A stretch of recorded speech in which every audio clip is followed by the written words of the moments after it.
Hey guys, welcome to another episode of Travel with Tonian, and today I'm going to check out this quaint, cozy cafe called Danya's Coffee Barrel. Now, it is located in the Grace Kennedy building on Port Royal Street in downtown Kingston. So I hooked up with a fellow vlogger, Suwan, and there she is, say hi, and we decided to check out this place together. Now, this cafe is Jamaican owned. It's owned by mother and daughter who always dreamed about owning a sidewalk cafe downtown, and they made this dream possible. So there are two things I love about this cafe. Number one, they sell Jamaican Blue Mountain coffee.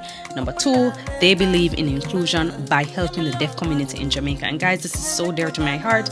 They have partnered with Deaf Can Coffee, which is a non-profit social enterprise, and it's also a cafe that trains deaf workers in the art of making coffee and baking so that they're able to make a living for themselves without no discrimination. Now, at the cafe, you can actually place your order in sign language. There's even a chart there to guide you. This is me doing like my fifth attempt trying to tell the barista my order. The barista here, he's very patient. He's so friendly and super cool. So I just love the decor at this cafe. It's modern, it's sleek. Just look at the details of this place. Now let's talk about the food. I got a grilled chicken salad. This salad was filling. The salad ran me about $1,550. I added a vanilla latte to the order. I think that was about $1,000, and it was so delicious. So that's a wrap, guys. Thank you so much for watching.